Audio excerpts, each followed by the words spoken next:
ছাউমনুতে কংগ্রেস প্রার্থীর সমর্থনে বাজার সভা। আসন্ন এডিসি নির্বাচনে কংগ্রেস মনোনীত প্রার্থী সূর্যলাল চাকমার সমর্থনে ছাউমনু লালছড়া বাজারে অনুষ্ঠিত হলো এক নির্বাচনী বাজার সভা। সভায় উপস্থিত ছিলেন ছাউমনুর নবনিযুক্ত অবজারভার নীলকমল সাহা সহ অন্যান্য দলীয় নেতৃত্ব। সভায় বক্তারা সূর্যলাল চাকমাকে জয়ী করার আহ্বান জানান এবং এলাকার উন্নয়নের বিভিন্ন দিকে তুলে ধরেন।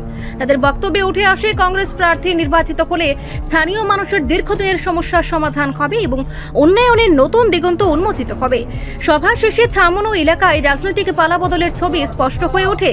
জানা গেছে 60টি পরিবারের মোট 12 জন ভোটার সিপিআই দল ত্যাগ করে জাতীয় কংগ্রেসে যোগদান করেছেন। নবযোগদানকারীদের কংগ্রেসের পক্ষ থেকে উষ্ণ অভ্যর্থনা জানানো হয়। তাদের সঙ্গে নিয়ে দলকে আরও শক্তিশালী করার প্রত্যয় ব্যক্ত করে নেতৃত্বরা। এই ঘটনাকে কংগ্রেসের নেতৃত্ব আসন্ন নির্বাচনের আগে ইতিবাচক বার্তা হিসেবে দেখছে। তাদের মতে সাধারণ মানুষ পরিবর্তনের পক্ষে সাড়া দিচ্ছেন এবং কংগ্রেসের পতাকা তুলে একত্রিত হচ্ছেন।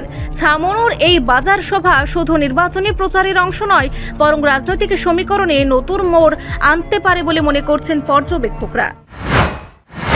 এই রাজ্যকে নেশা কারখানায় পরিণত করে তুলেছে ভারতীয় জনতা পার্টি। এটা আমার কথা না, আমরা দেখেছি বিভিন্ন জায়গায়, রেলওয়ে স্টেশন, বিভিন্ন আড্ডায় এই নেশা ব্যবসায়ীদেরকে যখন ধরা হয়, দেখা যায় যে কোথাও না কোথাও তারা ভারতীয় জনতা পার্টি মন্ডলের সভাপতির ভাগিনা, মন্ডলের সভাপতির শালা মহাশয়, এবং সবচেয়ে দুঃখজনক যে আজকাল পুরুষদের থেকে বেশি মহিলাদেরকে এই নেশা সামগ্রী নিয়ে পুলিশ ধরছেন। আমরা শুনেছি এই রাজ্যের মুখ্যমন্ত্রী মঞ্চে উঠে বলেছেন যে উনি নাকি জানেন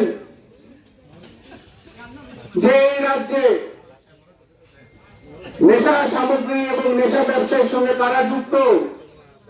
কিন্তু অবাক করে দেওয়ার মতন কথা,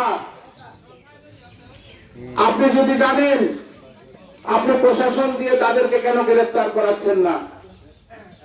আপনি কেন তাদেরকে এখনো এই রাজ্যের প্রজন্মকে নষ্ট করে দেওয়ার জন্য এখনো তাদেরকে জেলের বাইরে রাখছেন? তার একটাই উত্তর, যে এই নেশা ব্যবসায়ীর সঙ্গে, এই নেশা ব্যবসার সঙ্গে ভারতীয় জনতা পার্টির নিমকি নেতারা সরাসরি ভাবে যুক্ত। এবং আমরা দেখেছি অতীতে খবরের কাগজে কিভাবে প্রকাশ্যে ভারতীয় জনতা পার্টির নিমকি নেতারা এই নেশা সামগ্রী বিক্রি করে প্রজন্মটাকে নষ্ট করে দেওয়ার প্রচেষ্টা করছে। কিন্তু এই রাজ্যের মুখ্যমন্ত্রীর কোনো হেলদোল নেই।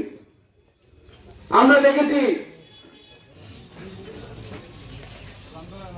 যে তাদের দেওয়া প্রতিশ্রুতি যে এই রাজ্যে প্রত্যেক বছর 50,000 চাকরি হবে।